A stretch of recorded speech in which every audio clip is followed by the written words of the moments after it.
Semburat mentari pagi telah bergerak menuai bayangan, membawa semangat baru, memati api di kawah impian.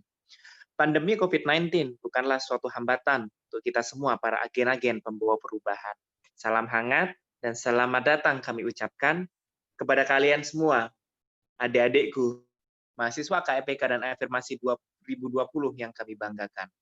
Ya, selamat sekali lagi saya ucapkan kepada adik-adikku semua, mahasiswa ITB angkatan 2020, khususnya program Beasiswa KIPK dan Afirmasi yang akhirnya telah diresmikan sebagai mahasiswa ITB, kampus yang kita cintai bersama. Selamat telah berprestasi dan membanggakan kedua orang tua dan teman-teman dan pihak-pihak di sekitar kalian semua. Nah, pada kesempatan kali ini saya akan membawakan sebuah kegiatan, sebuah acara Asrama on Podcast yang akan berisi dan mengkaji beberapa hal yang menarik, unik, dan akan memberikan banyak insight, masukan baru kepada adik-adik semua, terutama mahasiswa baru. Nah, kegiatan ini nanti kita akan bercerita-cerita, kami akan bercerita-cerita tentang kehidupan perkuliahan, bagaimana cara adaptasi, apa sih mahasiswa itu, dan banyak lagi. Makanya stay tune di podcast ini sampai nanti di akhir acara. Semoga bisa bermanfaat ke teman-teman semua. Nah, langsung saja sebelum kita memulai ke inti acara, ada pepatah bahwa jika tidak kenal maka tidak akan sayang. Jika tidak kenal maka harus kenalan. Oke, perkenalkan nama saya Vicky Wahyu Saputra dari Teknik Industri angkatan 2016. Pada kesempatan ini akan membawakan podcast pertama tentang mengenali diri dan mengenali emosi. Topik tersebut mengenali diri, mengenali emosi seiring dengan bagaimana mahasiswa baru bisa adaptasi di kampus dan kegiatan perkuliahan dengan berbagai pembicara dan berbagai tamu-tamu saya yang sangat unik, sangat kompeten, dan sudah berpengalaman. Nah, untuk mempersingkat waktu, saya langsung undangkan pembicara saya yang pertama, tamu saya yang cukup spesial, seorang mahasiswa aktif berorganisasi dan punya posisi penting dalam kegiatan PPKM ini, kemudian juga punya capaian akademik yang cukup bagus. Langsung saja saya panggilkan Naufal Hanif Ramadan. Kepada Saudara Hanif, silakan menyalakan mic dan memberikan salam dan menyapa kepada adik-adik kita semua dan memperkenalkan diri secara singkat. Silakan. Oke, selamat malam Kakak, selamat malam Ibu. Jadi perkenalkan, nama saya Naufal Hanif Ramadan. Mungkin sekarang sama teman-teman dipanggil Hanif. Saya dari Teknik Pertambangan, angkatan 2018. Selama 2 tahun terakhir ini, tinggal di asrama ITB. Oke. Oke, Hanif, ngomong-ngomong sekarang jadi mahasiswa ya. Apa sih yang dirasakan Hanif selama jadi mahasiswa ini gitu? Apa sih yang menjadi pembeda ketika sekarang mahasiswa dengan yang dulunya jadi seorang siswa gitu? Iya, mungkin dari namanya saja udah, berbeda ya Mas ya, siswa dan mahasiswa gitu. Jadi mahasiswa ini siswa yang maha. Jadi, mungkin bedanya menurut saya yang paling kerasa itu di, tanggung jawabnya sih Mas. Jadi menurut saya kalau udah jadi mahasiswa tuh, udah punya tanggung jawab untuk, hidup berdampingan dengan masyarakat gitu. Udah harus bisa lebih bertanggung jawab gimana, bertutur kata, bagaimana bersikap, bagaimana bertingkah agar contoh oleh masyarakat lainnya gitu. Kalau mungkin dulu pas masih jadi siswa, mungkin SMA, itu ya masih mungkin pikirannya masih kayak anak-anak gitu, masih, pikirannya main aja atau nongkrong aja kita kan. Tapi kalau udah jadi mahasiswa ini rasanya udah harus siap hidup bermasyarakat, harus udah tahu mungkin buat, pribadi sendiri, udah harus tahu kita mau kemana gitu. Kita punya cita-cita apa, kita punya tujuan hidup apa, udah harus tahu gitu. Oke. Berarti tanggung jawab ya yang semakin menjadi lebih besar dan mempunyai tanggung jawab moral yang tinggi gitu dibandingkan dengan siswa. Nah, untuk Hanif sendiri ketika tahu bahwa ada tanggung jawab yang lebih besar, sempat timbul nggak sih rasa keraguan atau ketakutan, bisa nggak ya dengan tanggung jawab yang dikasih gitu, bisa nggak ya, eee, menaati atau memberikan kepercayaan kepada orang tua gitu ketika menjadi mahasiswa gitu? Ada nggak sempat rasa ketakutan atau keraguan itu gitu? Wah, kalau ragu dan takut itu mah pasti banget, Mas.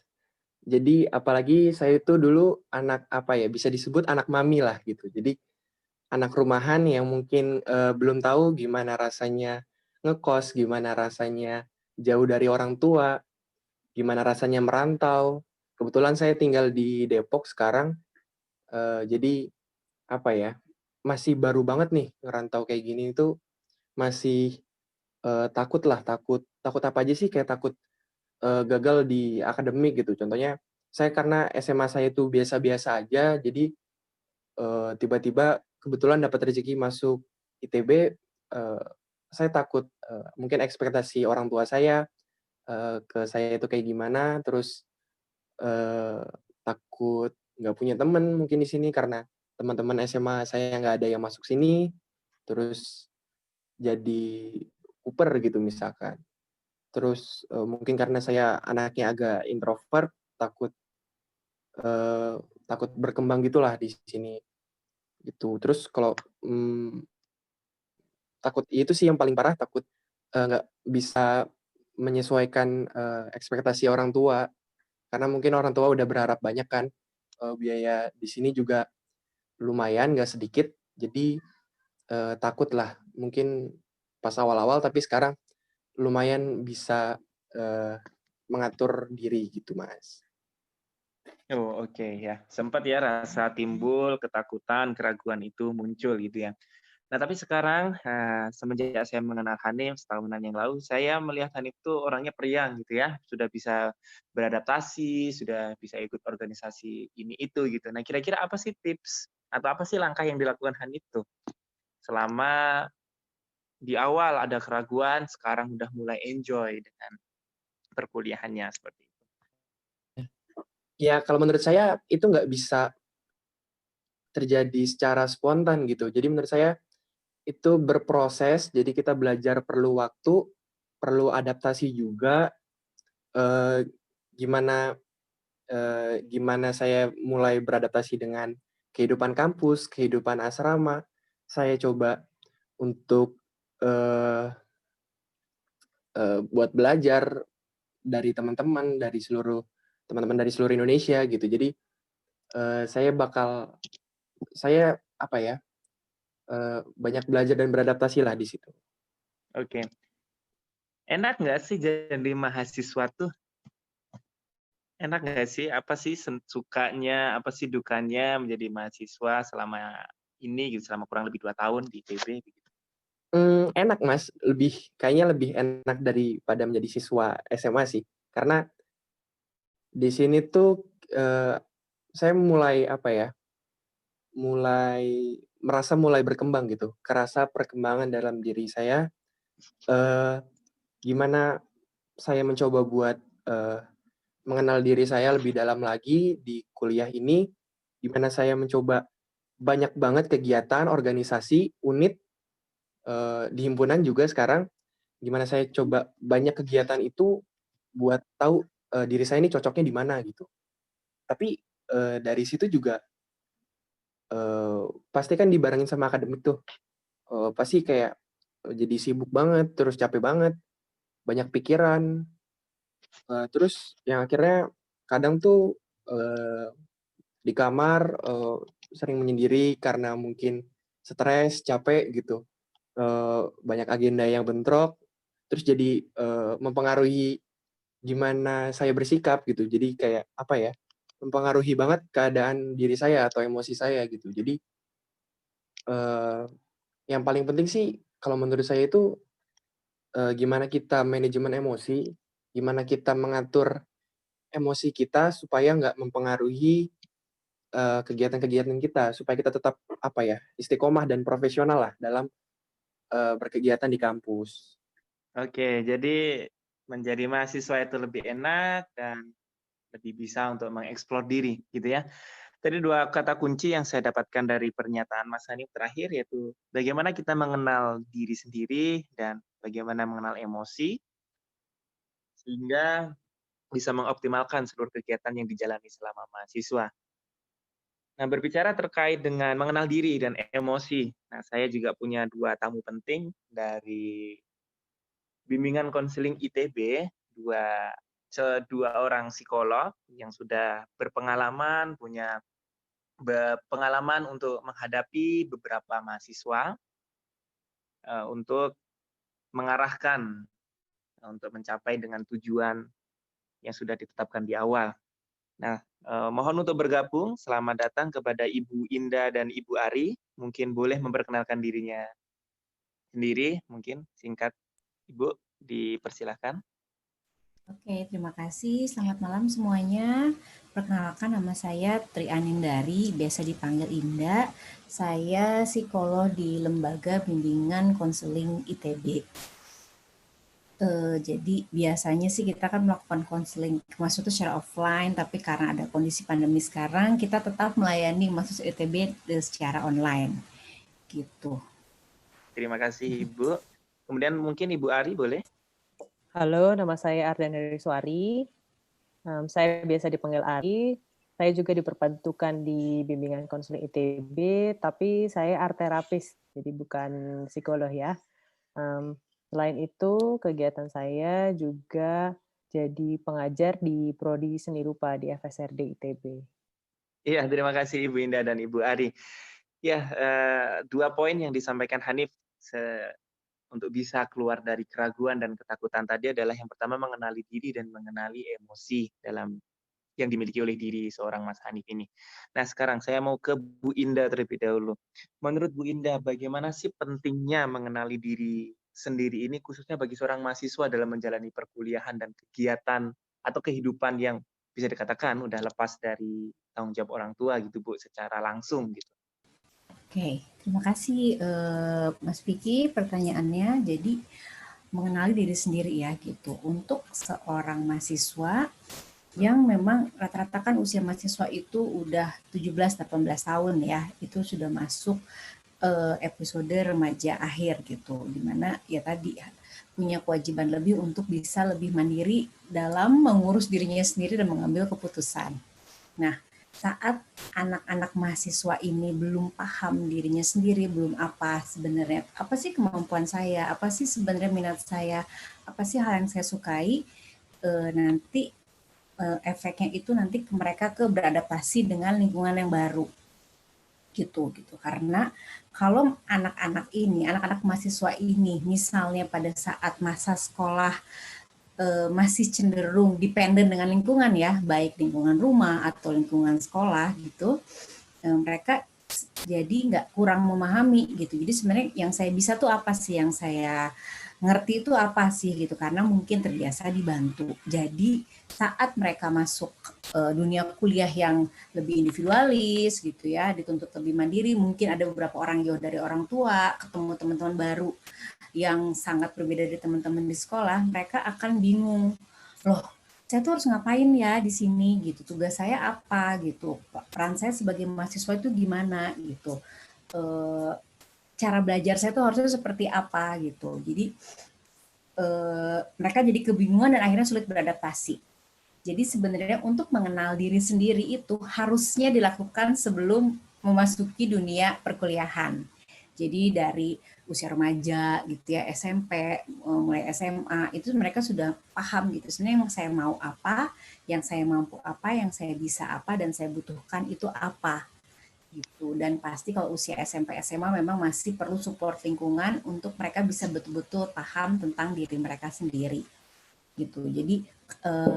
Jadi penting banget dan harus sebaiknya itu dimulai sebenarnya dari usia remaja, dari usia 13-14 tahun terus sudah mulai gitu. Jadi pada saat dia memasuki dunia perkuliahan sudah lebih siap gitu dari saya. Oke, baik Bu Indah. Ya, harus dimulai sejak awal, sejak remaja sehingga ketika menginjak dunia perkuliahan sudah siap begitu ya Bu ya. Tapi tidak semua orang Bu mungkin melakukan itu dan sudah Betul. mengenal dirinya gitu. Nah, kira-kira Bu, apa sih langkah yang harus dilakukan oleh mahasiswa baru ini ketika mungkin bisa melihat temannya sudah mengenal dirinya sendiri sehingga bisa melaju lebih cepat gitu, punya prestasi banyak, punya karya banyak, sedangkan ada mahasiswa yang mungkin di tingkat pertama masih belum tahu ngapa-ngapain, kemudian minder seperti itu. Nah, kira-kira untuk mahasiswa yang dalam tanda kutip melihat temannya bisa akselerasi lebih jauh, kemudian dia masih merasa kurang, itu apa sih Bu yang selayaknya untuk dilakukan biar tidak menambah beban pikiran seperti itu? Oke, jadi kalau sekarang misalnya nih udah masuk dunia perkuliahan gitu ya, terus persiapannya belum optimal, persiapan tadi ya untuk mengenal diri, memahami kebutuhannya, ya berarti harus mulai memetakan medan perang gitu. Ya, kalau memungkinkan mahasiswa tersebut harus melihat, oh ternyata perkuliahan itu seperti ini gitu ya. Kalau mereka bingung, mereka harus segera mencari bantuan, dalam arti kata mencari informasi lebih lanjut bagaimana sih dunia perkuliahan itu. Ya, kepada kakak tingkat misalnya, atau kepada orang tua, atau kepada yang bisa satu SMA ketemu lagi di ITB gitu, atau alumni SMA-nya dia lebih duluan masuk ITB gitu. Jadi cari informasi sebanyak-banyaknya, ya itu yang harus dilakukan. Setelah dapat informasi, coba dilihat misalnya nih, oh masuk TPB, mata kuliahnya apa aja sih TPB gitu. Misalnya ABCD gitu ya. Nah lihat di situ dipetakan lagi, misalnya oh mata kuliah A ternyata saya nggak menguasai, berarti untuk saya bisa menguasai materi ini apa harus saya lakukan. Begitupun selanjutnya setiap mata kuliah. Itu untuk sisi akademiknya. Nah, kalau untuk sisi sosial emosinya mungkin lebih ke persiapan kayak misal harus jodoh orang tua nih, harus kos dan lain sebagainya. Ya udah berarti persiapan, perlengkapan, fasilitas gitu ya, itu harus dilihat gitu. Oh ternyata misalnya fasilitas yang saya dapatkan di tempat kos atau di asrama itu tidak seperti fasilitas yang saya biasa di rumah. Nah berarti dilihat situ apa yang sebenarnya yang masih kurang, apa yang belum, dan belajar beradaptasi dengan fasilitas yang ada.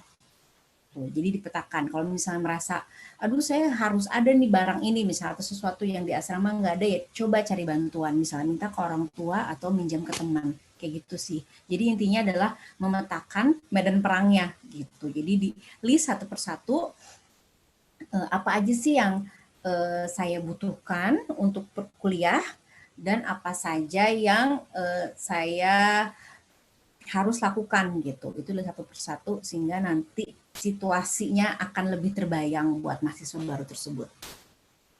Oke, baik Bu Indah. Jadi kunci utamanya adalah memetakan medan perang, kemudian setelah dipetakan harus tahu harus berbuat apa, dan jika memungkinkan dan tidak bisa dilaksanakan sendiri ya segera minta bantuan ke temannya gitu ya Bu ya. Oke, saya akan ke Bu Ari Bu. Ya, jadi kan mahasiswa awalnya dependen sama orang tua, selalu dibantu orang tua dalam selalu kontrol dan pengawasan orang tua, dan sekarang harus mulai mandiri.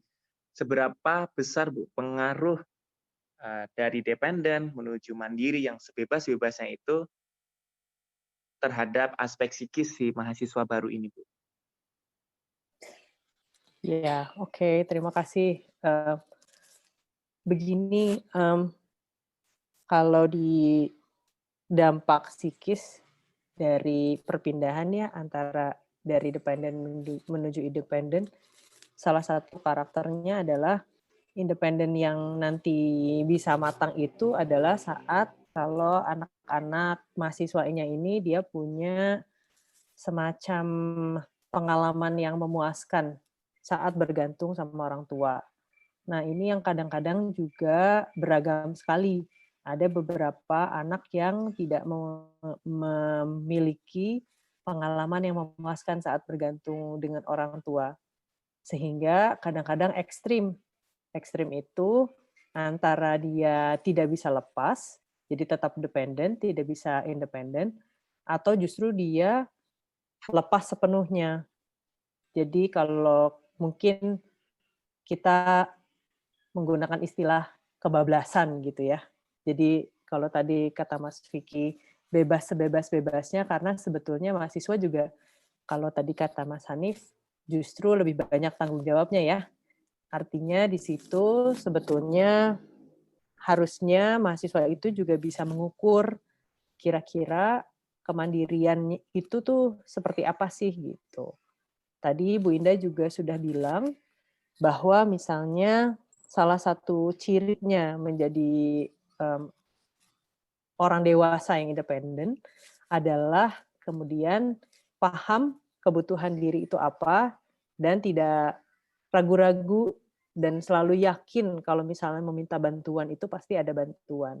Seperti itu Mas Vicky. Jadi mungkin shifting dari dependent ke independent itu memang salah satu ukurannya menurut saya yang paling penting itu adalah pengalaman memuaskan dari bergantung sama orang tua sebelumnya gitu, atau merasa bahwa akhirnya yakin kalaupun mereka minta bantuan, bantuan itu pasti akan datang. Seperti itu. Oke, baik Bu Ari. Selanjutnya, banyak juga saya temukan ada beberapa di asrama juga beberapa juga tentang mahasiswa yang dalam tanda kutip memang ada yang bebas sebebas-bebasnya begitu Bu. Mungkin karena sebelumnya di rumah mungkin dikekang juga atau gimana, kemudian hingga akhirnya bisa sebebas-bebasnya seperti itu. Ada nggak sih Bu tips trik gitu yang benar-benar kalau melakukan itu bisa ingat lagi bahwa di sini tuh saya benar-benar kuliah gitu, nggak sebebas-bebasnya, dan saya harus juga apa ya, menjaga kepercayaan orang tua begitu. Betul, itu dia kalau tadi kita bilang istilahnya kebablasan ya, saya setuju bahwa ada kemungkinan misalnya sebelumnya yang dialami oleh mahasiswa itu adalah misalnya dikekang oleh orang tuanya. Jadi ada pengalaman tadi ya bergantung sama orang tua yang tidak memuaskan gitu ya. Artinya tidak dikasih kepercayaan mungkin oleh orang tuanya, sehingga saat dalam tanda kutip lepas secara fisik, tidak tinggal lagi bersama orang tuanya, merasa bahwa dia bisa bebas sebebas-bebasnya seperti tidak ada yang mengawasi. Nah, kayaknya tadi juga ini menyambung dari yang disampaikan Ibu Indah tentang memetakan medan perang. Kalau di pelatihan STMPE akan atau sudah disampaikan satu quotes ya, begin with the end in mind gitu. Jadi selalu walaupun misalnya ada hal-hal yang mungkin susah untuk ditolak gitu ya, mungkin terlalu menggoda gitu ya untuk tidak dicoba, selalu ingat tujuan masuk ITB itu mau lulus jadi apa. Dan kadang-kadang itu yang bisa menyelamatkan kita dari hal-hal yang tidak bermanfaat, dari melakukan hal-hal yang tadi ya yang berlebihan dan membahayakan untuk diri kita. Kalau misalnya kita belum punya mimpinya apa sih selain misalnya lulus dari ITB atau misalnya berfoto gitu ya dengan menggunakan toga sambil membawa ijazah dengan orang tua gitu. Bisa membayangkan kira-kira nanti setelah lulus mau jadi apa, mau melakukan apa gitu. Dan kemudian setelah itu menarik garis mundur apa yang harus dilakukan oleh saya sekarang gitu. Atau sebaliknya, apa yang tidak boleh saya lakukan supaya kemudian tidak menghalangi jalan saya mencapai ke situ. Ada beberapa orang yang cenderung optimis, yang kemudian lebih mudah mungkin untuk berpikir seperti tadi, oh saya harus melakukan A, B, C, D, dan seterusnya. Ada juga yang mungkin berpikirnya agak lebih negatif dalam artian lebih mudah untuk dia memetakan hal-hal apa saja yang tidak boleh dia lakukan. Seperti itu, dari ketimbang apa yang dia harus lakukan. Seperti itu, Mas Vicky. Oke, baik Bu Ari. Jadi memulai dengan tujuan akhir, dilanjutkan dengan memetakan apa yang penting dan apa yang kurang penting dan tidak boleh untuk dilakukan selama kuliah itu. Oke, saya ke Bu Indah berbicara tentang bagaimana mengenali diri, mengenali karakter gitu. Sebenarnya Bu, dari segi keilmuan karakter seseorang atau seorang manusia itu ada berapa macam sih Bu gitu? Oke, jadi kalau kita mengenal karakter individu itu sebenarnya kalau maksudnya kalau untuk secara individual ya itu pasti karakter tuh banyak banget gitu ya, karena setiap orang itu kan pasti punya karakter sendiri-sendiri dan pasti berbeda dari orang lain. Hanya kalau mau kita coba generalisasikan karakter individu, kita bisa coba tarik ya secara umumnya itu menjadi 4. Jadi kalau kita pakai DISC itu ada karakter dominance, influence, compliance, dan steadiness. Gitu. Jadi kalau yang dominance itu biasanya cenderung orang-orang yang kuat ya gitu. Dia punya kayak seperti punya prinsip sendiri gitu ya, tahu apa yang dia mau, tahu apa yang dia suka, dan dia bisa juga mempengaruhi orang lain. Terus kemudian kalau influence itu sama ya, cenderungnya juga seperti dominance, bisa mempengaruhi orang lain, tapi kalau dia lebih yang dengan apa ya, mempengaruhinya itu dengan semangat, ceria gitu ya, lebih inilah, lebih santai gitu. Sedangkan ada namanya compliance. Kalau compliance itu memang harus ikut aturan, nggak bisa keluar dari aturan. Kalau aturannya A ya saya harus A gitu. Nanti kalau misalnya saya nggak sesuai aturan, biasanya dia akan cenderung cemas gitu atau panik atau takut. Dan yang terakhir itu ada steadiness. Kalau steadiness itu biasanya untuk orang-orang yang apa ya, nggak mau berkonflik gitu, cinta damai gitu. Jadi cenderungnya pasif, yang menghindari konflik, tapi akhirnya ngikuti arus aja gitu. Jadi dia kayak kurang punya kekuatan untuk menentukan apa yang dia mau sendiri gitu. Kalau yang steadiness gitu, Mas Vicky. Kalau kita apa ya, coba klasifikasikan karakter-karakter individu. Ya, baik Bu. Jadi ada 4 kuadran atau 4 kelompok seperti itu ya Bu ya. Nah, kira-kira setelah ada 4 kelompok, bagaimana Bu seseorang itu bisa mengetahui dirinya masuk ke kelompok yang mana gitu? Kaitannya dengan apa sih yang harus dilakukan seseorang ini setelah dia tahu karakternya itu seperti apa gitu Bu? Oke. Jadi untuk tahu sih perlu asesmen ya gitu. Untuk tahu detailnya sih memang perlu asesmen gitu. Atau kalau misalnya tidak melalui asesmen, bisa juga dengan melihat pengalaman-pengalaman yang kita lalui masa lalu itu biasanya gimana sih kalau kita memecahkan masalah, kalau misalnya kita ketemu orang, kita bisa juga memetakan diri kita sendiri gitu.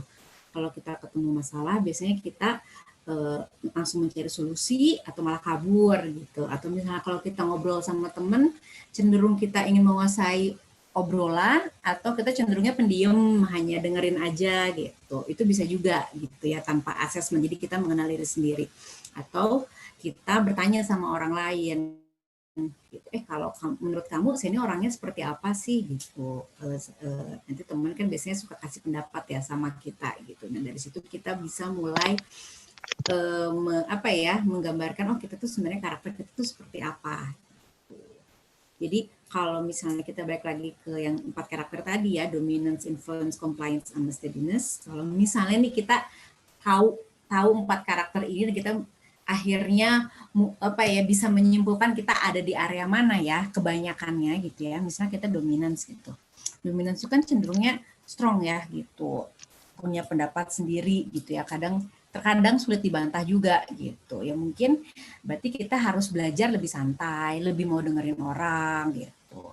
Kalau influence itu dia itu kan mempengaruhi orang, tapi kecenderungannya ke arah santainya gitu. Jadi kalau ada yang seru-seru tuh dia pasti duluan gitu. Jadi di mana ada keseruan, di situ orang influence berada gitu. Nah, kalau kita merasa di situ, kalau memang keseruan itu hal yang positif, misalnya kerja kelompok kita hadir mengerjakan gitu ya, atau misalnya kepanitiaan atau apa, selama itu positif bisa bagi waktu, it's okay gitu. Hanya kadang takutnya kebablasan aja. Jadi karena dia senang yang seru-seru, pada saat diajak serius jadinya agak sulit misalnya untuk belajar dan lain sebagainya gitu ya, yang lebih serius. Jadi mungkin kalau kita ngerasa kita ada di sisi ini, tadi kita coba lebih serius gitu ya. Terus kalau yang compliance kan itu taat aturan ya. Jadi ada tugas deadline-nya hari Kamis, ya benar dia bahkan mungkin sebelum Kamis dia udah ngumpulin gitu. Hanya jadinya kadang terpaku gitu ya. Jadinya malah jadi cemas duluan gitu. Jadinya panik duluan gitu. Jadi kalau tugas belum beres tuh kayak gimana harus beres, harus selesai gitu. Nah, kalau kita merasa seperti itu berarti tadi sama kayak domain cobanya lebih santai. Kalau di sini sih santainya lebih ke ya udah kita tahu ada tugas hari Kamis, ya udah nggak apa-apa dicicil pelan-pelan sedikit-sedikit sampai waktunya tiba harus mengumpulkan tugas gitu. Jadi itu bisa membantu mengurangi kecemasan dan kepanikannya.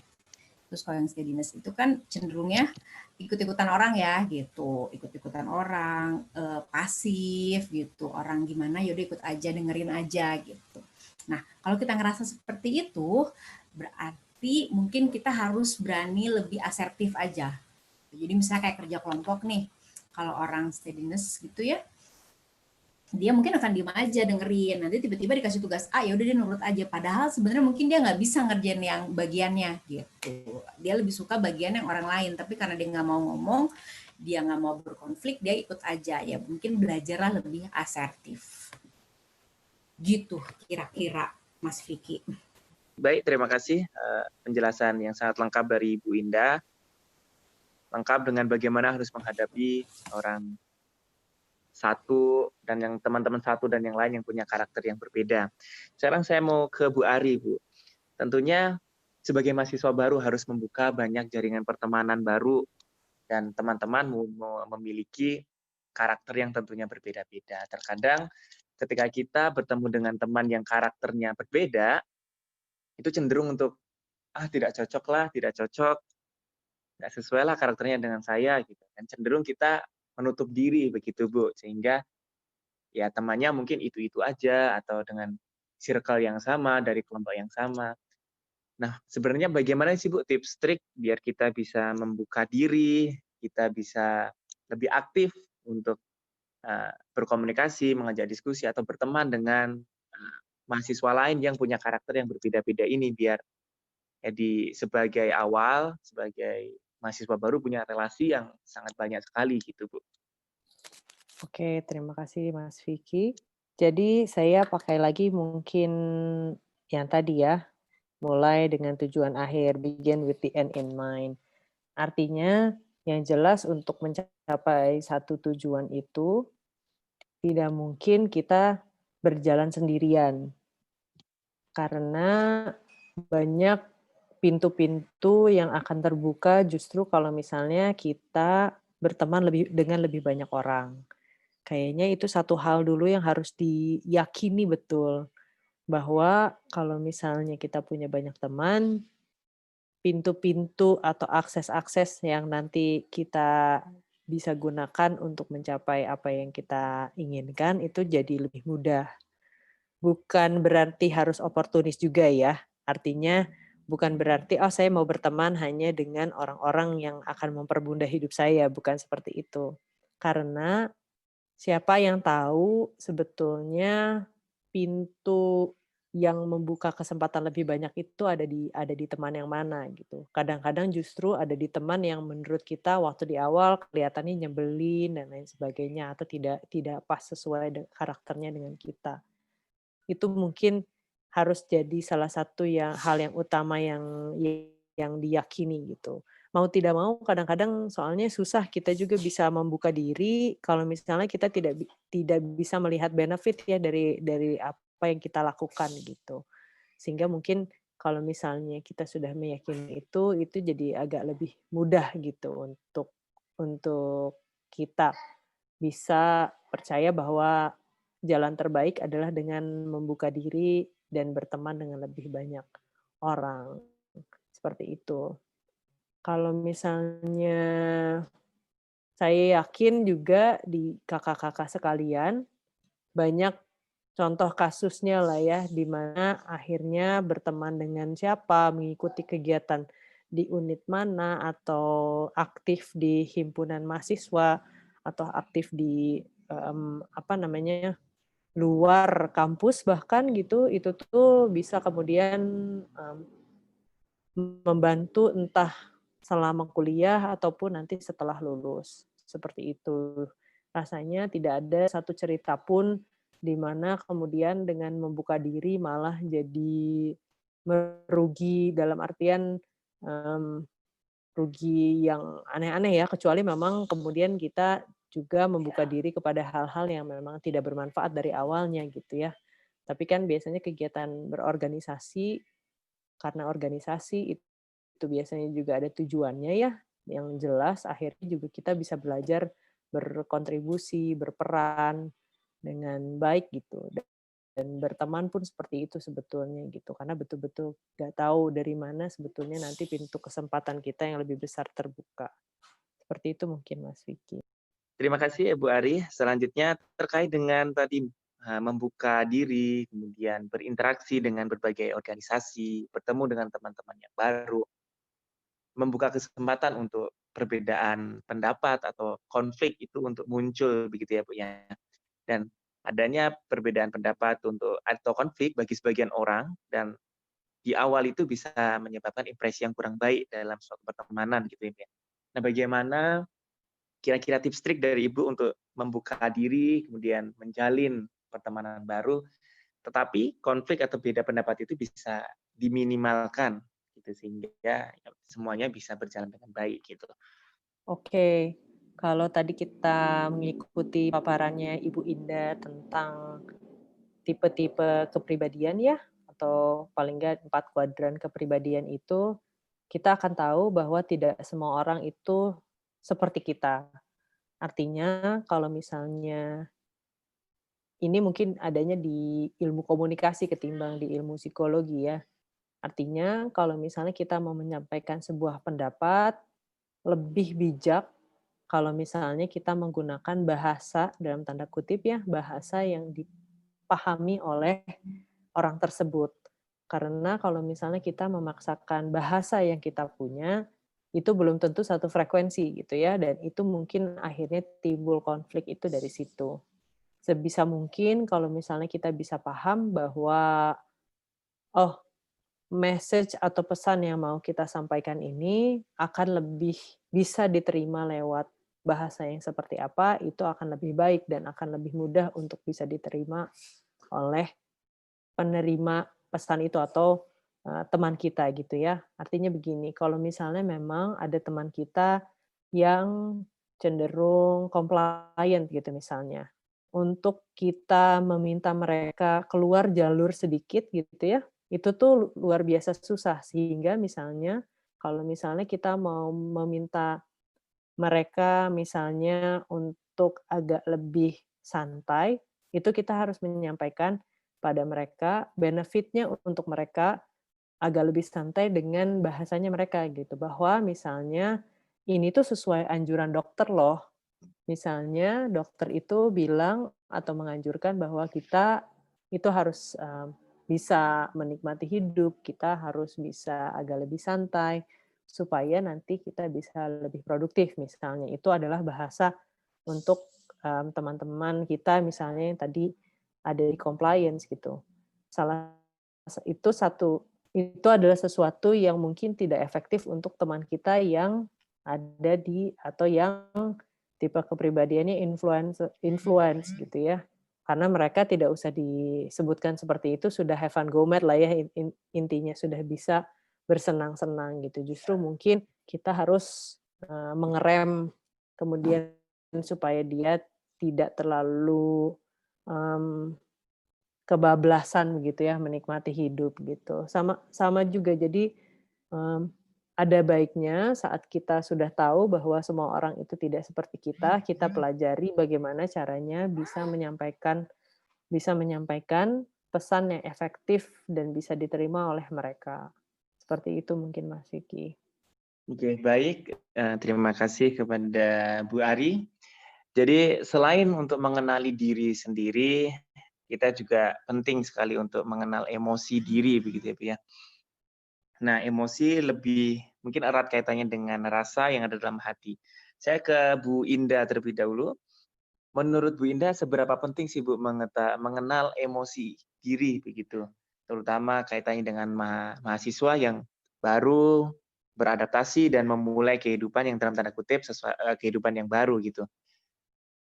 Oke, terima kasih pertanyaannya Mas Vicky. Jadi sekarang kita mencoba bicara tentang emosi. Saya mau menjelaskan sedikit dulu tentang emosi itu ya. Jadi emosi itu adalah respon individu saat menghadapi sesuatu. Ya, jadi emosi itu ada yang kita rasakan, ada yang diekspresikan. Nah, yang dirasakan itu ada positif, ada emosi positif juga emosi negatif.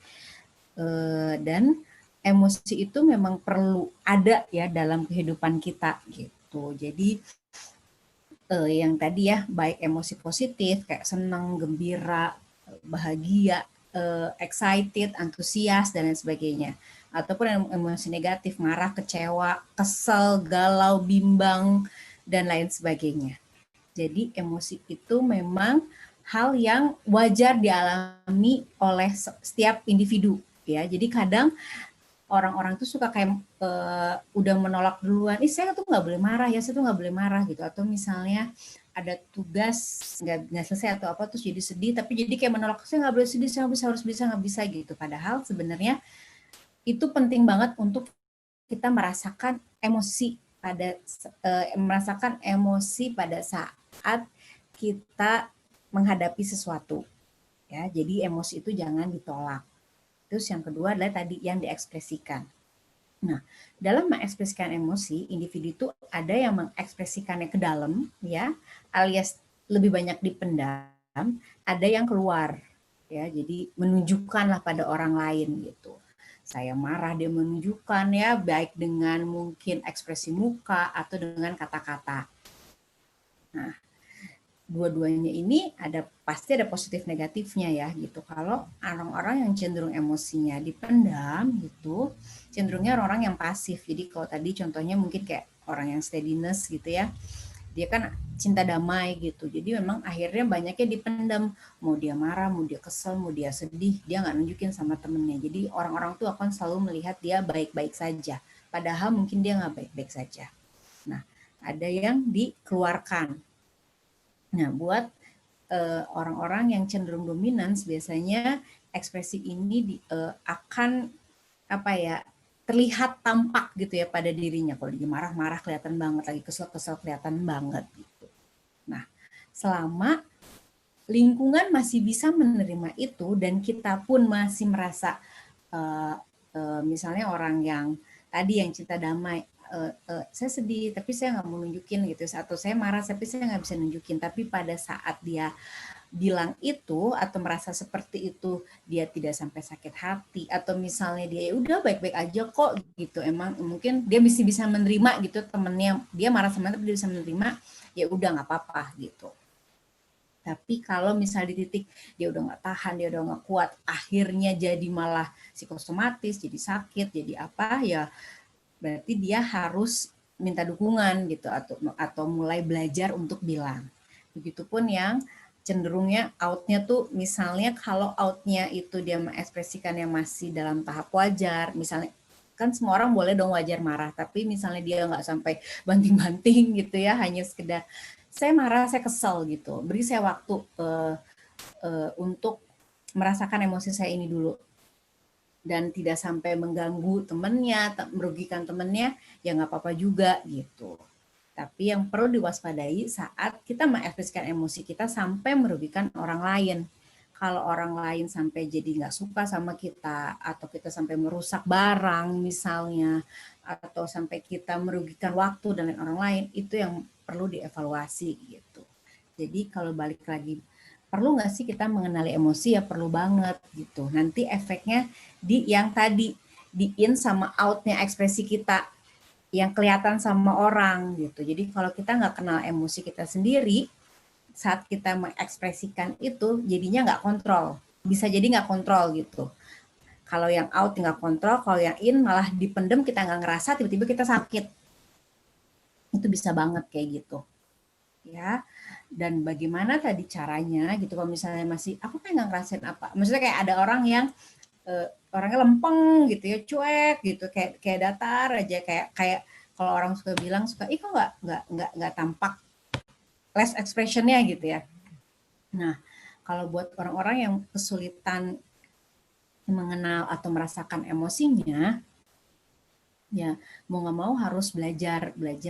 Mungkin nanti Ibu Ari bisa bantu ya sebagai art terapis, gimana sih biar kita benar-benar bisa merasakan emosi kita, latihan-latihannya seperti apa. Mungkin nanti Bu Ari bisa bantu kasih saran buat teman-teman mahasiswa. Terus biar nanti kalau kita tahu lebih mengenal diri kita lebih nyaman gitu ya dalam beradaptasi dan bersosialisasi dengan teman-teman kita gitu. Dan perkembangan emosi itu memang dipengaruhi oleh pengasuhan gitu. Jadi pengalaman-pengalaman kita di masa lalu itu memang mempengaruhi bagaimana kita sekarang merasakan emosi dan mengekspresikan emosi itu. Gitu Mas Vicky. Oke, baik Bu Indah, saya ke Bu Ari tadi tertarik untuk bagaimana pengelolaan emosi untuk setiap orang gitu Bu. Mungkin boleh diceritakan Bu? Oke, Mas Vicky. Jadi ini menurut atau berdasarkan beberapa penelitian neuroscience terakhir ya Mas Vicky, bahwa kalau misalnya dulu pandangannya adalah lebih ke otak kiri dan otak kanan, di mana otak kiri yang lebih logis, otak kanan yang lebih emosional, sekarang itu sebetulnya pandangannya bukan horizontal seperti tadi ya, tapi dia vertikal. Artinya satu informasi, kalau misalnya kita melihat badan kita itu sebagai penerima informasi dari luar dan kemudian diolah ya informasinya seperti mesin mungkin ya. Jadi ada stimulus dari luar, diolah stimulusnya terus menjadi sesuatu. Nah, itu tuh bergeraknya dari bawah ke atas. Yang paling bawah itu adalah level di batang otak gitu ya. Makanya kenapa misalnya reaksi-reaksi refleks itu pasti fisikal gitu ya. Saat kita bertemu dengan sesuatu yang menakutkan, itu tuh kita bisa langsung tiba-tiba lari atau melakukan hal-hal yang untuk survival gitu. Itu yang paling dasar. Nah, setelah yang paling dasar itu di tingkat kedua itu adalah level limbik. Itu nama tempatnya di dalam otak kita.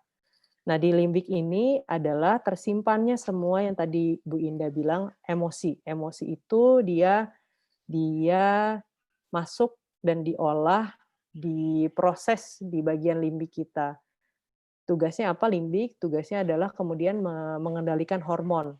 Jadi nanti hormon di dalam tubuh yang akan kasih tahu kita tuh merasanya seperti apa. Kalau ternyata yang harus diaktifasi adalah misalnya hormon kortisol gitu misalnya, oh berarti memang itu adalah pengalaman yang stres gitu. Informasi yang sudah masuk ke wilayah yang tadi ya, yang batang otak yang sebetulnya kita tidak sadari sama sekali, itu tuh begitu masuk ke limbik gitu, diteruskan ke limbik, ternyata yang kata limbik, oke, yang diaktifasi hormon kortisol nih. Oh, berarti sebetulnya itu tuh yang kita rasakan akan stres. Nah, baru dari situ informasi itu diteruskan ke bagian otak depan kita, executive function kita di depan, di mana itu adalah kita bisa berpikir secara kognitif atau secara logis. Nah, biasanya sudah stimulusnya seperti itu, nanti yang akan dilakukan sama otak kognitif adalah dia sorting dulu pengalaman yang mengakibatkan tiba-tiba hormon kortisolnya nyala atau keluar sebanyak ini tuh kondisi stres seperti apa sih? Nah, itu barulah nanti pengalamannya ada maknanya. Oh, ini tuh saya tuh lagi mengalami stres. Oh, kemungkinan bla bla bla bla bla bla, baru bisa analisis. Jadi, kalau misalnya kita berpikir bahwa kita bisa meniadakan emosi atau mengabaikan emosi kita, itu tuh sesuatu yang salah. Karena apa yang kita pikirkan, bagaimana kita berpikir, itu tuh adalah karena sudah disaring oleh bagian emosi kita, oleh bagian limbik kita. Begitu. Nah, mengelola emosi itu selalu lebih baik kita mulai juga dari bawah, dari tingkat yang paling bawah, tingkat yang sensorik, tingkat yang motorik juga gitu ya. Makanya memang betul kalau misalnya semboyannya mens sana in corpore sano gitu misalnya. Karena kalau misalnya secara general, secara umum tubuh kita itu baik dalam kondisi yang baik, ke atasnya pasti itu tuh jalurnya akan baik juga. Ingat bahwa tanpa limbik, tubuh kita tuh cuma bisa merasa nyaman atau tidak nyaman saja. Gitu. Dia tuh tidak punya yang namanya emosi tadi. Dia cuma tahu nyaman atau tidak nyaman.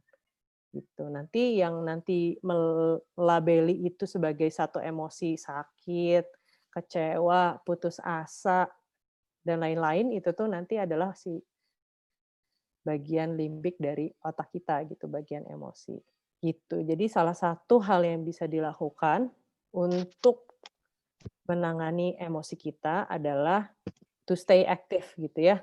Tetap melakukan aktivitas-aktivitas fisik walaupun misalnya sekarang agak sulit karena susah untuk keluar gitu, tidak bisa melakukan banyak olahraga misalnya di luar, tapi sebisa mungkin kalau misalnya bisa bergerak gitu ya di dalam ruangan, lakukanlah. Dan lakukan gerakan-gerakan apapun yang membuat memang kita tuh menjadi lebih ceria. Jadi kalau misalnya ternyata emang adik-adik ini sukanya beneran yang workout ya, carilah banyak kayaknya ya video-video workout yang TRX at home gitu. Atau misalnya kalau misalnya ternyata oh anaknya itu sebetulnya nggak terlalu suka olahraga yang seperti itu, lebih suka dengerin lagu dan joget-joget, ya silahkan dilakukan. Apapun yang kegiatan fisik yang bisa dilakukan, lakukanlah. Semakin sering atau semakin rutin melakukan aktivitas fisik seperti olahraga dan menjaga makan dan lain sebagainya, itu akan semakin baik karena berarti pondasinya di apa namanya di bagian kemudian stimulus itu pertama kali masuk di batang otak itu juga kondisinya akan baik. Nah, yang kedua, gimana caranya bisa maintain di emosi ya di wilayah limbik tadi supaya nanti bisa kalau kita sebut itu tanda kutip positive thinking gitu adalah dengan cara kemudian banyak-banyak belajar mengekspresikan. Kalau tadi kata Bu Indah, emosi itu ada yang dirasakan dan ada yang diekspresikan. Emosi yang dirasakan tapi tidak diekspresikan, dia cenderung ada di dalam terus menumpuk. Gitu ya. Kalau sudah menumpuk, dia seperti bom waktu, hanya menunggu kapan dia akan meledak. Gitu ya. Kalau misalnya ternyata yang ditumpuk adalah perasaan-perasaan bahagia sih alhamdulillah ya. Kebanyakan biasanya kita tidak ekspresikan adalah perasaan-perasaan yang negatif. Marah, kecewa, iri hati gitu kan biasanya ya. Ngelihat temen udah bisa ini, ngelihat oh kok gimana gitu ya, merasa tidak percaya diri, merasa kecil, itu biasanya yang kita pendam, yang kita tidak ekspresikan. Bagaimana caranya mengekspresikan hal-hal tersebut di dalam kondisi atau di dalam platform atau ruang yang aman kali ya, yang aman, yang bisa diterima oleh masyarakat ya salah satunya adalah dengan membuat karya seni gitu. Karena kalau misalnya kemudian dia diungkapkan di dalam karya seni, akhirnya itu punya sebuah nilai yang positif yang bukan hanya sekedar marah-marah atau misuh-misuh gitu ya, atau mungkin bahasa sekarang di sambat gitu ya, marah yang wah udah keluar begitu saja gitu. Jadi ada olahannya. Kalau misalnya memang bukan misalnya nggak kebayang nih, saya tuh bukan anak yang suka ngegambar banget, ya nggak usah menggambar atau nggak usah bikin karya seni yang seperti karya seni rupa. Bisa saja juga musik. Kalau misalnya ternyata anaknya tuh bukan musik, mungkin tari. Kalau ternyata bukan tari, mungkin bisa menulis atau menulis sajak atau puisi atau misalnya novel dan lain sebagainya. Kalau punya blog, misalnya juga bisa diutarakan di situ. Menurut saya salah satu fungsinya close friends gitu misalnya di beberapa sosial media adalah mempunyai lingkungan di mana kita merasa bahwa itu tuh sebuah lingkungan yang aman, di mana kita bisa diterima apa adanya gitu. Bukan harus menjadi orang yang tampil ideal seperti itu ya.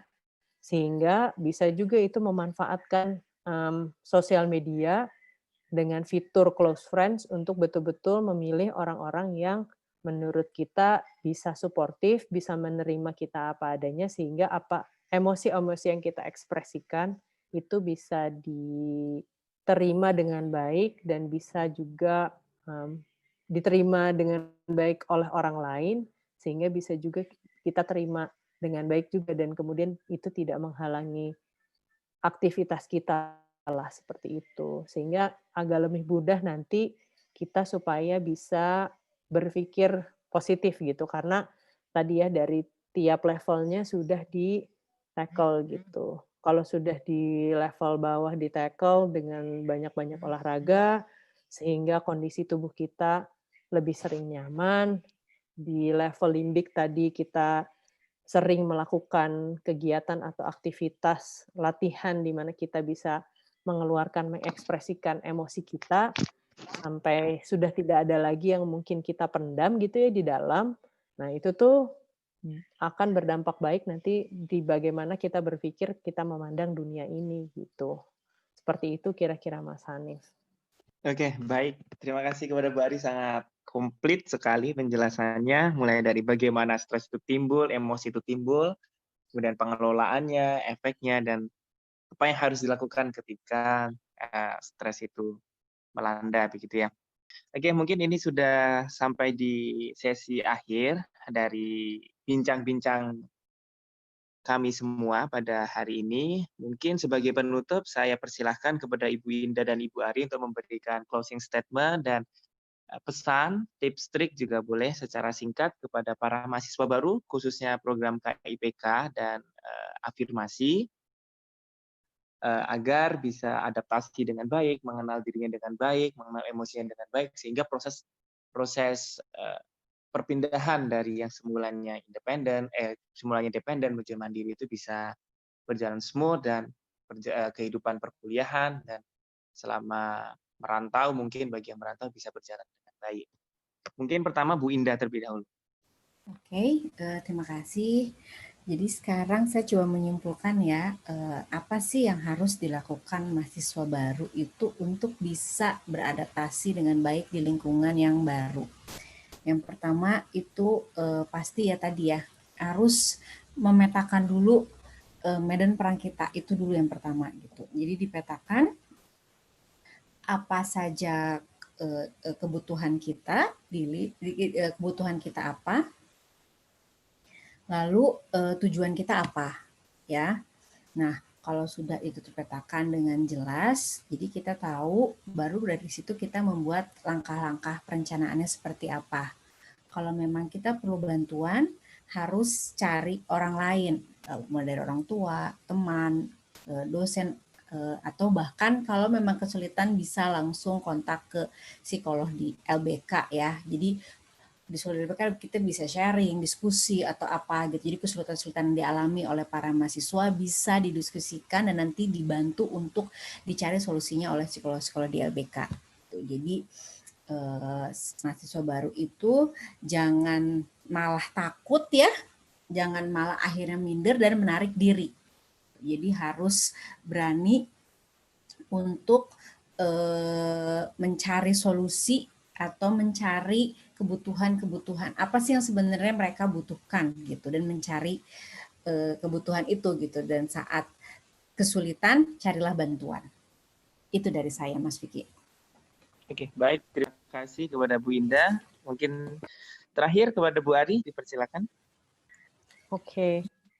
Mungkin dari saya, yang pertama harus berbaik hati sama diri sendiri ya. Jadi take your time, bersabar dalam mengenali diri sendiri. Merasa minder itu sesuatu hal yang biasa, karena disinilah kita bertemu dengan orang-orang hebat lainnya. Bukan berarti saat bertemu dengan orang-orang hebat yang lain, kita juga tidak hebat. Bisa bertanya, sama kakak-kakaknya sekalian yang saya yakin kalau misalnya pun dimintai bantuan tidak akan menolak. Bagaimana sih caranya bisa mengatasi perasaan-perasaan yang tadi ya, yang minder atau iri hati, melihat kanan kiri sudah lebih hebat mungkin, atau kayaknya mungkin merasa diri kita tuh apa namanya, lebih atau kurang gitu ya dari teman-teman yang lain. Jadi tanya sama kakak-kakaknya bagaimana caranya bisa mengatasi perasaan-perasaan tersebut.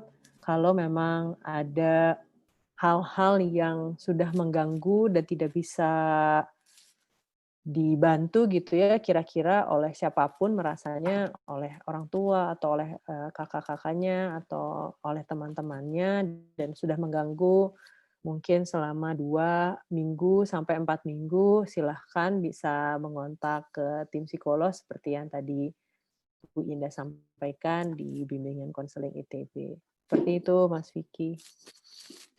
Baik, terima kasih kepada Bu Indah dan Bu Ari atas insight, masukannya, dan ilmunya yang sangat banyak sekali untuk malam ini.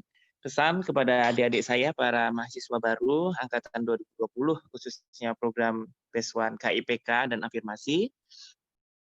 Berbeda budaya, asal daerah, kemampuan akademik dan ekonomi bukanlah suatu batasan. Tetap gantungkanlah cita dan asamu setinggi cakrawala di kayangan, tak usah engkau ragu atau minder dengan apa yang sudah Tuhan titipkan. Fokus saja dengan apa yang mau dilakukan. Fokus dengan apa yang harus kamu perjuangkan. Mengenal diri, pahami emosi, merupakan suatu keharusan. Mulai berdamailah dengan dirimu sendiri. Optimalkan dan maksimalkan segala bentuk emosi yang telah dianugerahkan. Teruslah berjalan, bergerak, dan selalu memati api perjuangan. Berprestasi, berkarya, dan bercengkrama dengan teman di kampus yang kita banggakan. Sekali lagi, selamat menikmati perjuangan. Percayalah, segala lelah dan letihmu akan selalu terbayarkan. Selamat berjuang kepada adik-adikku, Beasiswa KIPK dan Afirmasi 2020. Segala kontribusimu akan selalu kami nantikan. Bincang-bincang malam hari ini